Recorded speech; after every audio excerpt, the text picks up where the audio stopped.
एक बार किसी गांव में महात्मा बुद्ध का आगमन हुआ। सब इस होड़ में लग गए कि क्या भेंट करें। इधर गांव के एक गरीब मोची था। उसने देखा कि मेरे घर के बाहर के तालाब में बेमौसम एक कमल का फूल खिला है। उसकी इच्छा हुई कि आज नगर में महात्मा आए हैं, सब लोग तो इधर ही गए हैं, आज हमारा काम चलेगा नहीं, आज यह फूल बेचकर ही गुजारा कर ले। वह तालाब के अंदर कीचड़ में घुस गया, कमल के फूल को लेकर आया, केले के पत्ते का दोना बनाया और उसके अंदर कमल का फूल रख दिया। पानी की कुछ बूंदें कमल पर पड़ी हुई हैं, वह बहुत सुंदर दिखाई दे रहा है। इतनी देर में एक सेठ पास आया और आते ही कहा, क्यों, फूल बेचने की इच्छा है? आज हम आपको इसके 2 चांदी के रुपए दे सकते हैं। अब उसने सोचा कि 1-2 आने का फूल, इसके 2 रुपए दिए जा रहे हैं। वह आश्चर्य में पड़ गया।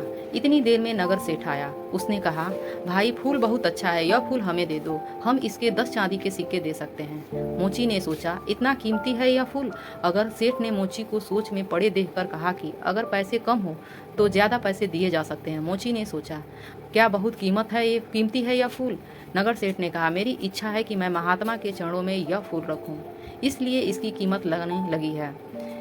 इतनी देर में उस राज्य का मंत्री अपने वाहन पे बैठा हुआ पास आया और कहता है, क्या बात है, कैसी भीड़ लगी हुई है? अब लोग कुछ बताते इससे पहले ही उसका ध्यान उस फूल की तरफ गया। उसने पूछा, यह फूल बेचोगे? हम इसके 100 सिक्के दे सकते हैं, क्योंकि महात्मा आए हैं। ये सिक्के तो कोई कीमती नहीं रखते हैं। जब हम यह फूल लेकर जाएंगे तो सारे गांव में चर्चा तो होगी कि महात्मा ने केवल मंत्री का भेंट ही स्वीकार किया हुआ है। हमारी बहुत ज़्यादा चर्चा होगी, इसलिए हमारी इच्छा है कि यह फूल हम भेंट करें। और कहते हैं कि थोड़ी देर के बाद राजा ने भीड़ को देखा। देखने के बाद वजीर से पूछा कि क्या बात है। वजीर ने बताया कि फूल का सौदा चल रहा है। राजा ने देखते ही कहा, इसको हमारी तरफ से 1000 चांदी के सिक्के भेंट करना, यह फूल हम लेना चाहते हैं। गरीब मोची ने कहा, लोगे तो तभी जब हम बेचेंगे, हम बेचना ही नहीं चाहते। अब राजा कहता है कि बेचोगे नहीं, क्यों? उसने कहा कि जब महात्मा के चरणों में सब कुछ न कुछ भेंट करने के लिए पहुंच रहे हैं तो एक फूल इस गरीब की तरफ से आज उनके चरणों में भेंट होगा। राजा बोला, देख लो, 1000 चांदी के सिक्के से तुम्हारी पीढ़ियां तर सकती है। गरीब मोची कहा, मैंने तो आज तक राजाओं की संपत्ति से किसी को तरते नहीं देखा, लेकिन महान पुरुषों के आशीर्वाद से तो लोगों को जरूर तरते देखा है। राजा मुस्कुराया और कह उठा, तेरी बात में दम है, तेरी मर्जी, तू ही भेंट कर ले।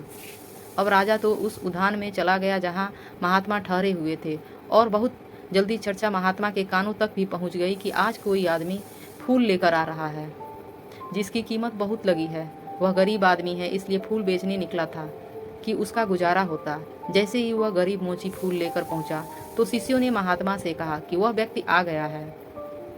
लोग एकदम सामने से हट गए। महात्मा ने उसकी तरफ देखा। मोची फूल लेकर जैसे पहुंचा तो उसकी आंखों में आंसू बरसने लगे। कुछ बूंदें तो कमल की कमल फूल पर पहले से ही थे, कुछ उसके आंसुओं के रूप में ठिठकी हुई कमल पर।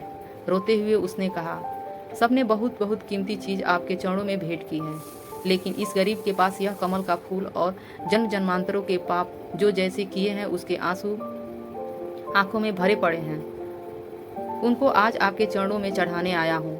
मेरी ये फूल और मेरे आंसू भी स्वीकार करो। महात्मा के चरणों में फूल रख दिया। गरीब मोची घुटनों के बल बैठ गया। महात्मा बुद्ध ने अपने शिष्य आनंद को बुलाया और कहा, देख रहे हो आनंद, हजारों साल से भी कोई राजा इतना नहीं कमा पाया जितना इस गरीब इंसान ने आज एक पल में ही कमा लिया। इसका समर्पण श्रेष्ठ हो गया। इसने अपने मन का भाव दे दिया। जो प्राप्त है अप्राप्त है, जिसका मन मस्त है उसके पास समस्त है।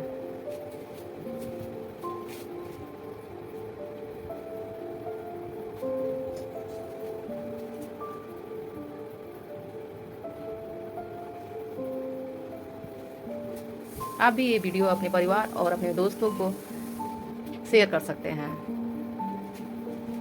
धन्यवाद।